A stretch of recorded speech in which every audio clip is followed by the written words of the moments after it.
Understood Betsy. 3. A short morning. Aunt Abigail was gone. Eleanor was gone. The room was quite empty, except for the bright sunshine pouring in through the small paned windows. Elizabeth Ann stretched and yawned and looked about her. What funny wallpaper it was, so old-fashioned looking. The picture was of a blue river and a brown mill, the green willow trees over it, and a man with sacks on his horse's back stood in front of the mill. This picture was repeated a great many times all over the paper and in the corner, where it hadn't come out even. They had had to cut it right down the middle of the horse. It was very curious looking. She stared at it a long time, waiting for somebody to tell her when to get up. At home, Aunt Frances always told her and helped her to get dressed. But here nobody came. She discovered that the heat came from a hole in the floor near the bed, which opened down into the room below. From it came a warm breath of baking bread and muffled thump once in a while. The sun rose higher and higher, and Elizabeth Ann grew hungrier and hungrier. Finally, it occurred to her that it was not absolutely necessary to have somebody tell her to get up. She reached for her clothes and began to dress. When she had finished, she went out into the hall, and with a return of her aggrieved, abandoned feeling, you must remember that her stomach was very empty, she began to try to find her way downstairs. She soon found the steps, went down them one at a time, and pushed open the door at the foot. Cousin Anne, the brown-haired one, was ironing near the stove. She nodded and smiled at the child as she came into the room, and said, "Well, you must feel rested." "Oh, I haven't been sleeping," explained Elizabeth Ann. "I was waiting for somebody to tell me to get up." "Oh," said Cousin Anne, opening her black eyes a little. "Were you?" And she said no more than this, but Elizabeth Ann decided hastily that she would not add, as she had been about to, that she was also waiting for somebody to help her dress and do her hair.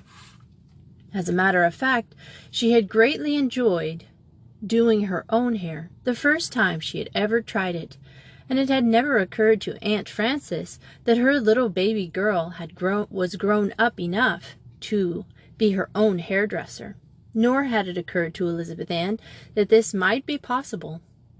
But as she struggled with snarls, she had had sudden wild ideas of going in different way from the pretty fashion Aunt Frances always followed.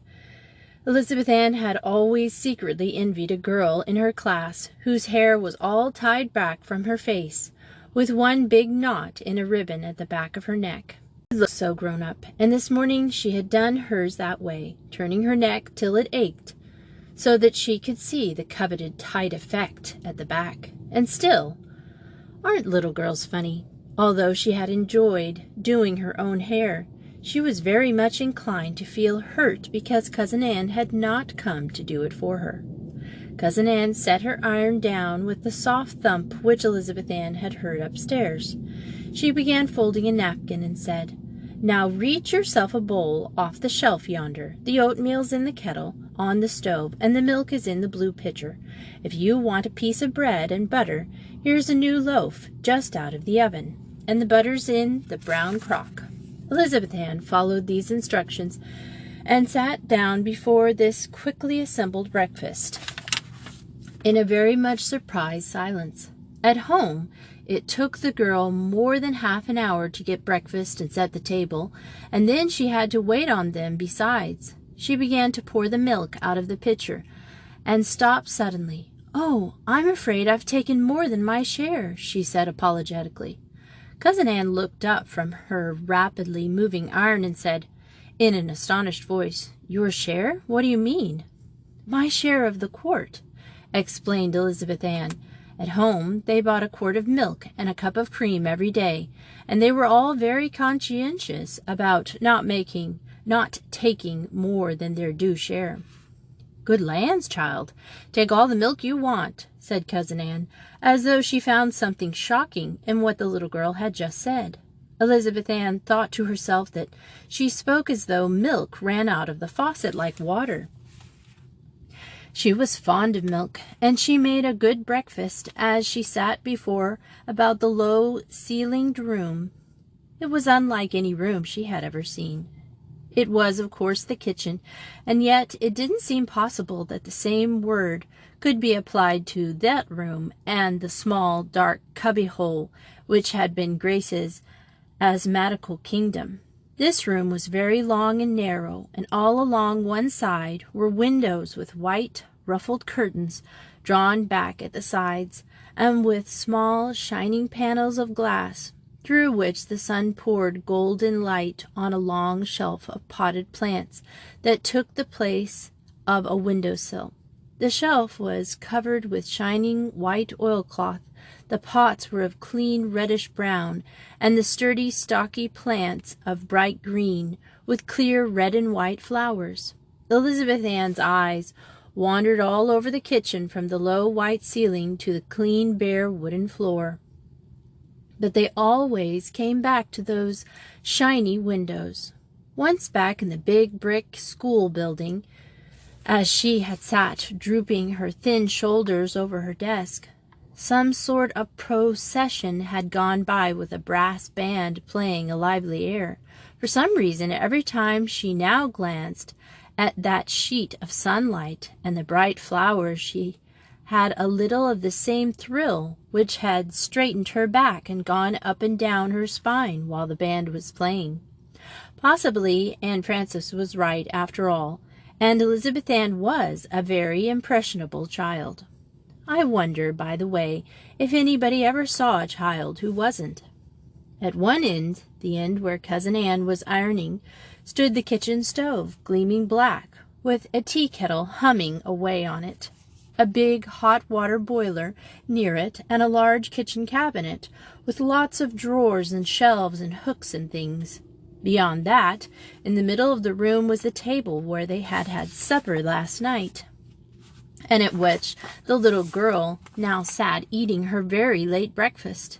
And beyond that, at the other end of the room, was another table with an old dark red cashmere shawl on it for a cover. A large lamp stood in the middle of this, a bookcase near it, and 2 or 3 rocking chairs around it, and back of it against the wall was a wide sofa, and 3 bright pillows on it. Something big and black and woolly was laying on this sofa, snoring loudly. As Cousin Ann saw the little girl fearful glance, although on this she explained, "That's Shep, our old dog. Doesn't he make an awful noise? Mother says when she happens to be alone here in the evening, it's real company to her, Shep's snore. As good as having a man in the house."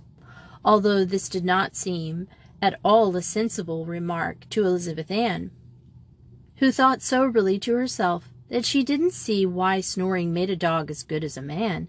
Still, she was acute enough, for she was really quite an intelligent little girl, to feel that it belonged in the same class of remarks as 1 or 2 others she had noted as odd in the talk at the Putney farm last night. This variety of talk was entirely new to her, nobody in Aunt Harriet's conscientious household ever making anything but plain statements of fact. It was one of those odd Putney ways, which Aunt Harriet had forgotten to mention. When Elizabeth Ann finished her breakfast, Cousin Ann made 3 suggestions, using exactly the same accent for them all. She said, "Hadn't you better wash your dishes up now before they get sticky? And don't you want one of those red apples from the dish on the side table? And then maybe you'd like to look around the house so's to know where you are." Elizabeth Ann had never washed a dish in her life, and she had always thought that nobody but poor ignorant people, who couldn't afford to hire girls, did such things. And yet it was odd. She did not feel like saying this to Cousin Ann, who stood there so straight in her gingham dress and apron, with her clear bright eyes and red cheeks. Besides this feeling, Elizabeth Ann was overcome with embarrassment at the idea of undertaking a new task in that casual way. "How in the world did you wash dishes?" She stood rooted to the spot, irresolute, horribly shy, and looking though she did not know very clouded and sullen. Cousin Anne said briskly, holding an iron up to her cheek, but not touching it to see if it was hot enough. "Just take them over to the sink there and hold them under the hot water faucet. They'll be clean in no time. The dish towels is the one hanging on the rack over the stove." Elizabeth Ann moved promptly over to the sink, as though Cousin Anne's words had shoved her there, and before she knew it, her saucer and cup and spoon were clean, and she was wiping them on a dry checkered cloth. The spoon goes in the side table drawer with the other silvers, and the sauce cup in those shelves, there behind the glass door where the china belongs, continued Cousin Anne, thumping hard with her iron on a napkin, and not looking up at all. "And don't forget your apple as you go out. Those northern spies are just getting to be good enough now. When they first come off the tree in October, you could shoot them through an old plank." Now, Elizabeth Ann knew that this was a foolish thing to say, since of course an apple never could go through a board.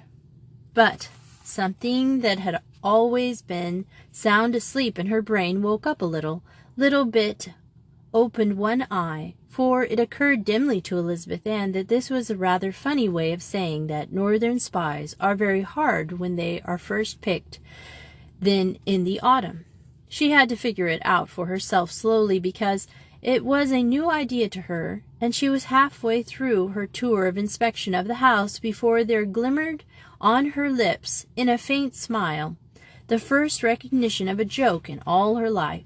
She felt like calling down to Cousin Anne that she saw the point. Before she had taken a single step towards the head of the stairs, she had decided not to do this. Cousin Anne, with her bright dark eyes, and her straight back, and her long arms, and her way of speaking as though it never occurred to her that you wouldn't do just as she said. Elizabeth Ann was not sure that she liked Cousin Anne, and she was very sure that she was afraid of her. So she went on walking from one room to another, industriously eating the red apple, the biggest she had ever seen. It was the best, too, with its crisp white flesh and the delicious sour-sweet juice, which made Elizabeth Ann feel, with each mouthful, like hurrying to take another. She did not think much more of the other rooms in the house than she had of the kitchen. There were no draped throws over anything. There were no lace curtains in the windows, just dotted Swiss like the kitchen. All ceilings were very low. The furniture was all dark wood and very old-looking. What few rugs there were of bright-colored rags. The mirrors were odd and old, with funny pictures at the top. All the beds were old wooden ones with posts and curtains round the top. She was glad to see no pianos. In her heart she had not liked her music lessons at all, but she had never dreamed of not accepting them from Aunt Frances, as she accepted everything else. Also, she had liked to hear Aunt Frances boast about how much better she could play than other children of her age. She was downstairs by that time, and opening a door out of the parlor, found herself back in the kitchen, the long line of sunny windows and the bright flowers giving her that quick little thrill again. "All through? You'd better come in and get warmed up. Those rooms get awfully cold these January days. Winters we mostly use this room, so's to get the good of the kitchen stove," she added after a moment, during which Elizabeth Ann stood by the stove warming her hands. "There's one place you haven't seen yet, the milk room. Mother's down there now, churning. That's the door, the middle one." Elizabeth Ann had been wondering where in the world Aunt Abigail was. So she stepped quickly to the door and went down the cold, dark stairs she found there. At the bottom was a door, locked apparently, for she could find no fastening. She heard steps inside the door, and was briskly cast open. She almost fell into the arms of Aunt Abigail, who caught her as she stumbled forward, saying, "Well, I've been expecting you down here for a long time, and I never saw a little girl yet who didn't like to watch butter making. Don't you love to run the butter work over it? I do myself, for all I'm 72. "I don't know anything about it," said Elizabeth Ann. "I don't know what you make butter out of. We always bought ours." "Well, for goodness sake," said Aunt Abigail, as she turned and called across the room, "Henry, did you ever? Here's Betsy saying she doesn't know what makes butter. She actually never saw anybody make butter." Uncle Henry was sitting down near the window, turning the handle of a small barrel swung between two uprights. He stopped for a moment and considered Aunt Abigail's remark with the same serious attention he had given to Elizabeth Ann's discovery about left and right. Then he began to turn the churn over and over again and said peaceably, "Well, Mother, you never saw anybody laying asphalt pavement. I'll warrant you, and I suppose Betsy knows all about that." Elizabeth Ann's spirit rose. She felt very superior indeed. "Oh, yes," she assured them. "I know all about that." "Didn't you ever see anybody doing that?" "Why, I've seen them hundreds of times, every day as we went to school. They were doing over the whole pavement for blocks along there." Aunt Abigail and Uncle Henry looked at her with interest, and Aunt Abigail said, "Well now, think of that. Tell us all about it." "Why, there's a big black sort of wagon," began Elizabeth Ann, "and they run it up and down and pour out the black stuff on the road. And that's all there is to it." She stopped rather abruptly, looking uneasily. Uncle Henry inquired, "Now there's one thing I've always wanted to know. How do they keep that stuff from hardening on them? How do they keep it hot?" The little girl looked blank. "Why, a fire, I suppose," she faltered, searching her memory desperately and finding there only a dim recollection of a red glow somewhere connected with a familiar scene. "Course a fire," agreed Uncle Henry. "But what do you burn in it? Coke or coal or wood or charcoal? And how do they get any draft to keep it going?" Elizabeth Ann shook her head. "I never noticed," she said. Aunt Abigail asked her now, "What do they do to the road before they pour it on?" "Do?" asked Elizabeth Ann. "I didn't know they did anything." "Well, they can't pour it right on the dirt road, can they?" Aunt Abigail asked. "Don't they put down cracked stone or something?" Elizabeth Ann looked down at her toes. "I never noticed," she said. "I wonder how long it takes for it to harden," said Uncle Henry. "I never noticed," said Elizabeth Ann in a small voice. Uncle Henry said, "Oh," and stopped asking questions. Aunt Abigail turned away and put a stick of wood in the stove. Elizabeth Ann did not feel very superior now, and when Aunt Abigail said, "Now the butter's beginning to come. Don't you want to watch and see everything I do, so's you can answer if anybody asks you how butter is made?" Elizabeth Ann understood perfectly what was in Aunt Abigail's mind, and gave to the process of butter-making a more alert and aroused attention than she had ever before given to anything. It was so interesting, too, that in no time she forgot why she was watching, and was absorbed in the fascination of the dairy for their own sake. She looked in the churn as Aunt Abigail unscrewed the top and saw the thick, sour cream separating into buttermilk and tiny golden particles. "It's gathering," said Aunt Abigail, screwing the lid back on. "Father'll churn it in a little more till it really comes, and you and I will scald the wooden butter things and get everything ready. You'd better take the apron there to keep your dress clean." Wouldn't Aunt Frances have been astonished if she had looked in on Elizabeth Ann that very first morning of her stay at the hateful Putney farm, and have seen her wrapped in a gingham apron, her face bright with interest, trotting here and there on the stone floor of the milk-room?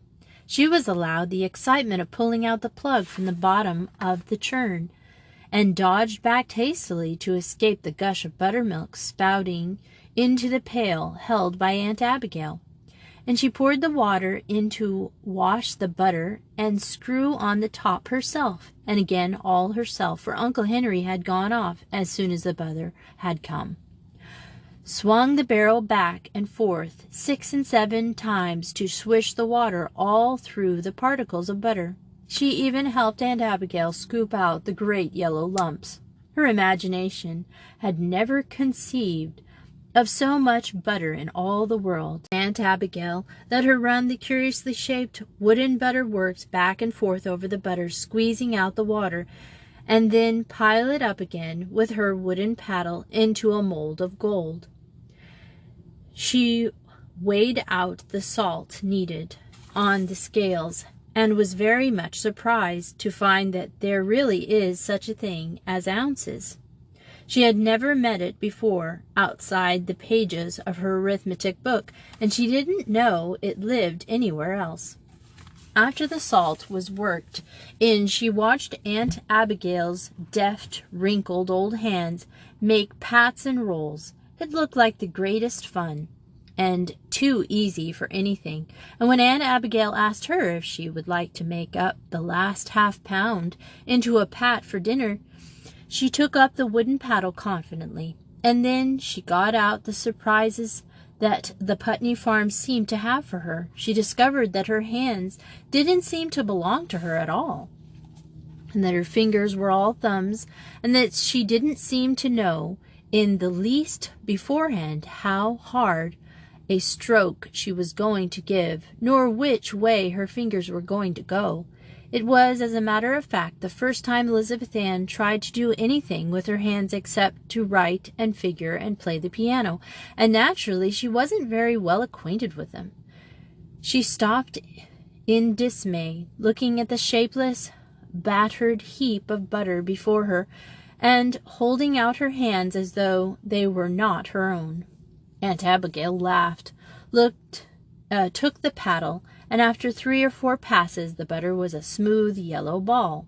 "Well, that brings it all back to me," she said, "when I was a little girl, when my grandmother first let me try to make a pat. I was about 5 years old. My, what a mess I made of it!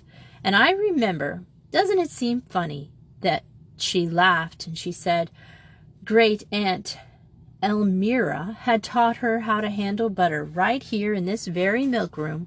Let's see, Grandmother was born the year the Declaration of Independence was signed. That's quite a while ago, isn't it? But butter hasn't changed much, I guess. Nor little girls either," she said.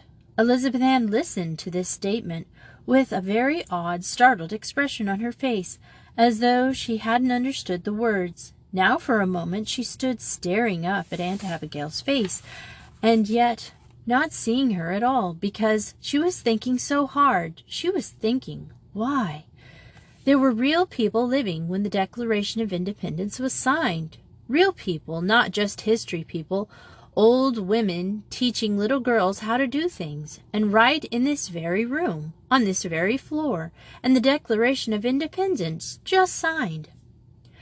To tell the honest truth, although she had passed a very good examination in the little book on American history they had studied in school, Elizabeth Ann had never to that moment had any notion that there ever had been really and truly any Declaration of Independence at all. It had been like the ounces living only inside the school textbook for little girls to be examined about. And now, here Aunt Abigail talking about patted butter, and had brought it all to life. Of course, all this only lasted a moment because it was such a new idea. She soon lost track of what she was thinking of. She rubbed her eyes as though she were coming out of a dream. She thought confusedly, what did butter have to do with the Declaration of Independence? Nothing, of course. It didn't. It couldn't.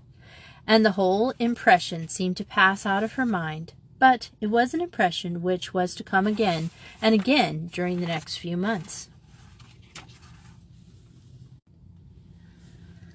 Betsy goes to school. Elizabeth Ann was very much surprised to hear Cousin Anne's voice calling dinner down the stairs. It did not seem possible that the whole morning had gone by. "Here," said Aunt Abigail, "just put the pat on a plate, will you, and take it upstairs as you go. I've got all I can do to haul my own 2 pounds up without any half-pound of butter into the bargain." The little girl smiled at this, though she did not exactly know why, and skipped up the stairs proudly with her butter. Dinner was smoking on the table, which was set in the midst of the great pool of sunlight. A very large black dog with great bushy tail was walking around and around the table, sniffing the air. He looked as big as a bear to Elizabeth Ann. As he walked, his great tongue hung out of his mouth, and his white teeth gleamed horribly.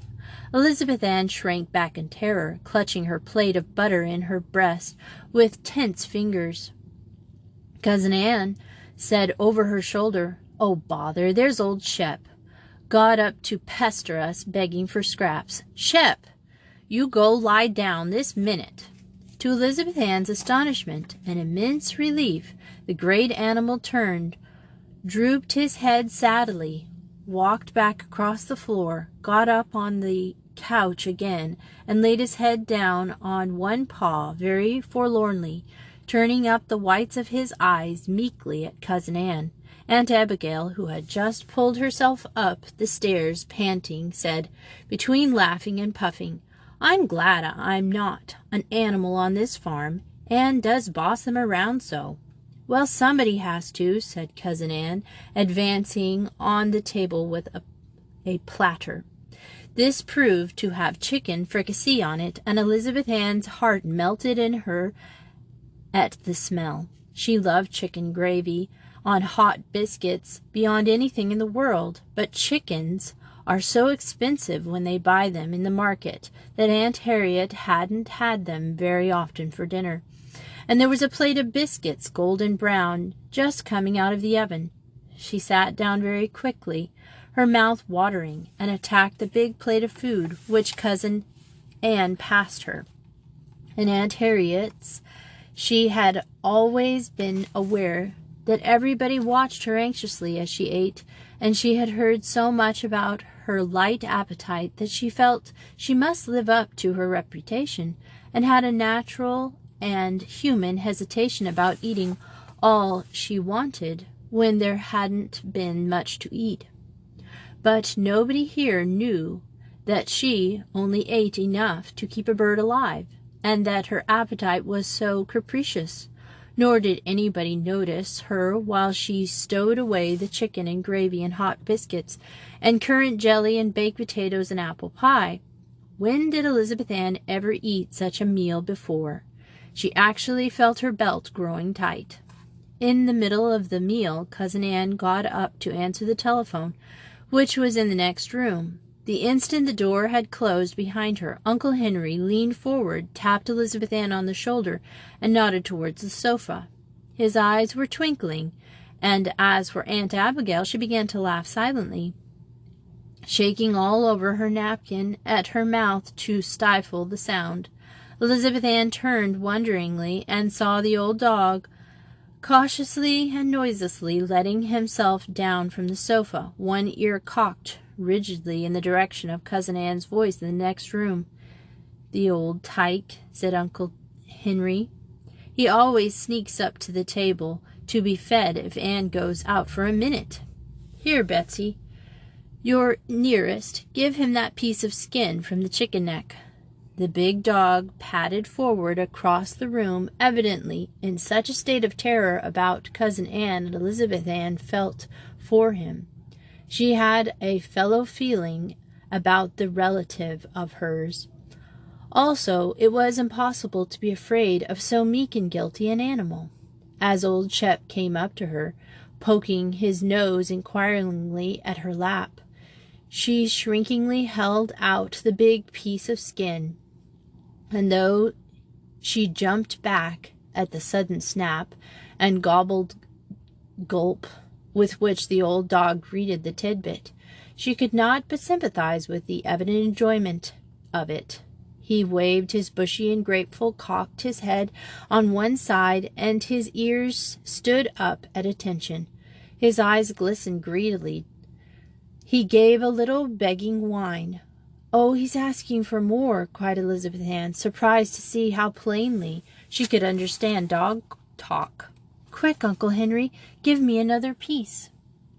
Uncle Henry rapidly transferred to her plate a wing bone from his own, and Aunt Abigail, with one deft swoop, contributed the neck from the platter. As fast as she could, Elizabeth Ann fed these to Shep, who wolfed them down at top speed, the bones crunching loudly under his strong white teeth. It did her heart good to see him enjoy himself.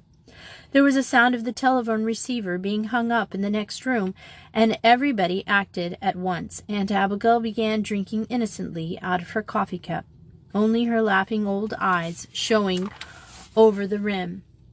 Uncle Henry buttered a slice of bread with a grave face, as though he were deep in conjectures about who would be the next president. And as for old Shep, he made one plunge across the room, his toenails clicking on the bare floor, sprang up on the couch, and when Cousin Anne opened the door and came in, he was laying in exactly the position in which she had left him, his paws stretched out, his head laying on them, his brown eyes turned up meekly so that the white showed. "I've told you what these three did, but haven't told you yet what Elizabeth Ann did, and it is worth telling." As Cousin Anne stepped in, glancing suspiciously from her sober face and abstracted parents to the lamb-like innocence of old Shep, little Elizabeth Ann burst into a shout of laughter. It's worth telling about because, as far as I know, it was the first time she had ever laughed out heartily in all her life. For my part, I am half surprised to know that she knew how. Of course, when she laughed, Aunt Abigail had to laugh too, setting down her coffee cup, showing all the funny wrinkles in her face screwed up hard with fun. And that made Uncle Henry laugh, and then Cousin Anne laughed, and said as she sat down, "You are bad children, the whole four of you." And old Shep, seeing the state of things, stopped pretending to be meek, jumped down, and came lumbering over to the table, wagging his tail and laughing too. You know that good, wide dog smile. He put his head on Elizabeth Ann's lap again, and she patted it and lifted up one of his big black ears. She had forgotten that she was terribly afraid of big dogs. After dinner, Cousin Anne looked up at the clock and said, "My goodness! Betsy'll be late for school if she doesn't start right off," she explained to the child, aghast at this sudden thunderclap. "I let you sleep this morning as long as you wanted to, because you were so tired from your journey, but of course there's no reason for missing the afternoon session." As Elizabeth Ann continued sitting perfectly still, frozen with alarm, Cousin Anne jumped up briskly, got the little coat and cap, helped her up, and began inserting the child's arms into the sleeves. She pulled the cap well down over Elizabeth Ann's ears, felt in the pockets, and pulled out the mittens. "Here," she said, holding them out. "You'd better put them on before you go out, for it's real cold today." As she led the stupefied little girl along towards the door, Aunt Abigail came after them and put a big sugar cookie into the child's hand. "Maybe you'd like to eat this for your recess time," she said. "I always did when I went to school." Elizabeth Ann's hand closed automatically about the cookie, but she scarcely heard what was said.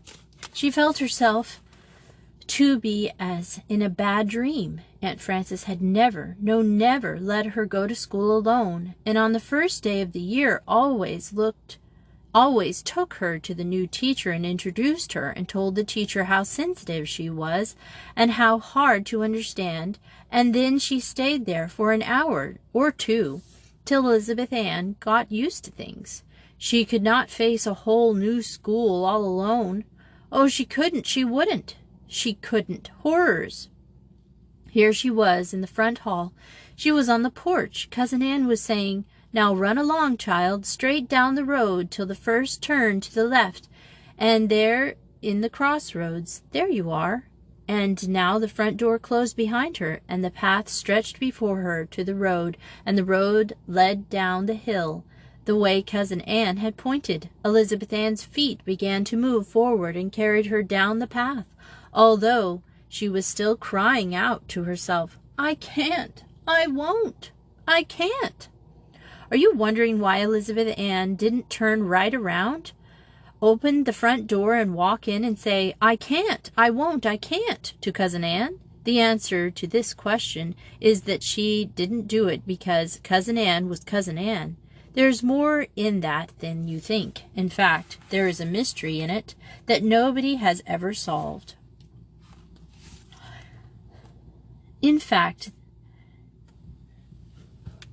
not even the greatest scientists and philosophers, although, like all scientists, the philosophers, they think they have gone a long way towards explaining something that they don't understand by calling it a long name.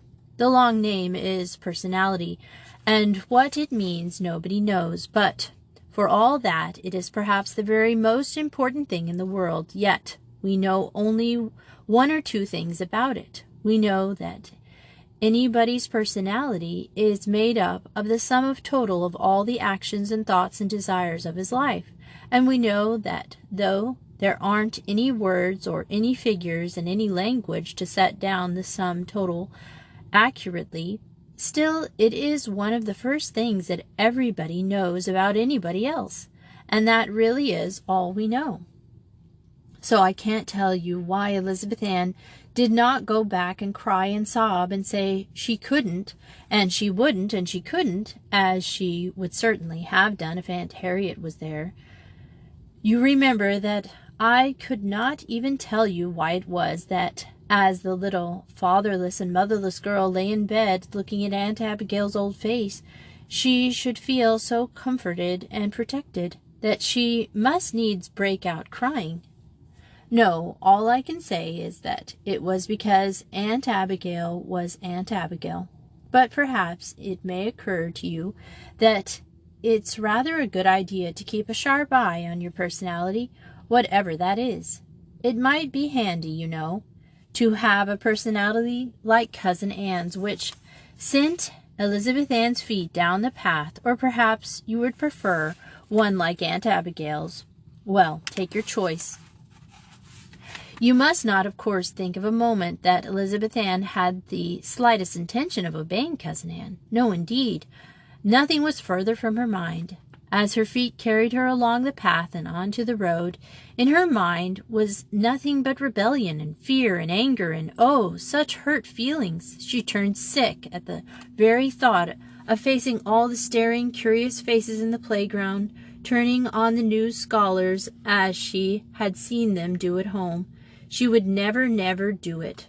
She would walk around all the afternoon and then go back and tell Cousin Anne that she couldn't.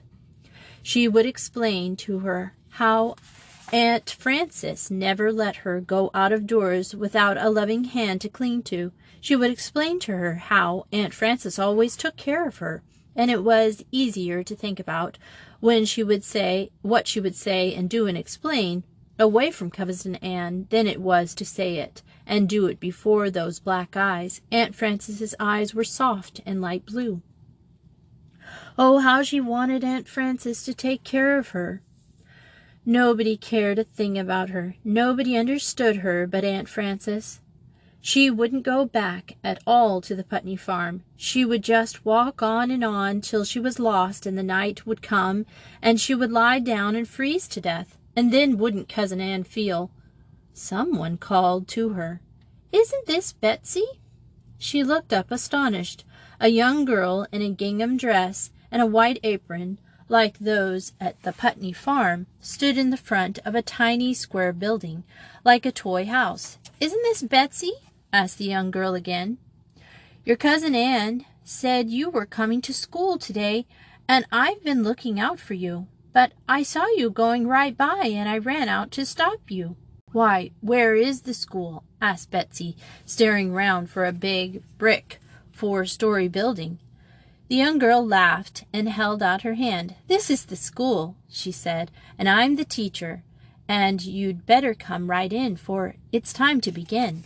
She led Betsy into the low-ceilinged room with geraniums at the window, where about a dozen children of different ages sat behind their desks, and at the first sight of them Betsy blushed crimson with fright and shyness and hung down her head. But looking out the corner of her eyes, she saw that they too were all red-faced and scared-looking and hung down their heads, looking at her shyly out of the corner of their eyes. And she was so surprised by this that she forgot all about herself and looking inquiringly at the teacher. "They don't see many strangers," the teacher explained, "and they feel shy and scared when a new scholar comes, especially one from the city." "Is this my grade?" asked Elizabeth, thinking the very smallest grade she had ever seen. "This is the whole school," said the teacher. "There are only 2 or 3 in each class. You'll probably have 3 in yours. Miss Anne said you were in the 3rd grade. There, that's your seat." Elizabeth sat down before a very old desk, much battered and hacked up with knives' marks. There was a big H.P. carved just over the inkwell, and many other initials scratched all over the top. The teacher stepped back to her desk and took up a violin that lay there. "Now, children, we'll begin the afternoon session by singing America," she said. She played the air over a little, sweetly and stirringly, and then all the children stood up. She came down close to them, standing just in front of Betsy. She drew the bow across the strings in a big chord and said, "Now," and Betsy burst into song with the others. The sun came in the windows brightly. The teacher, too, sang as she played, and the children, even the littlest one, opened their mouths wide and sang with all their hearts.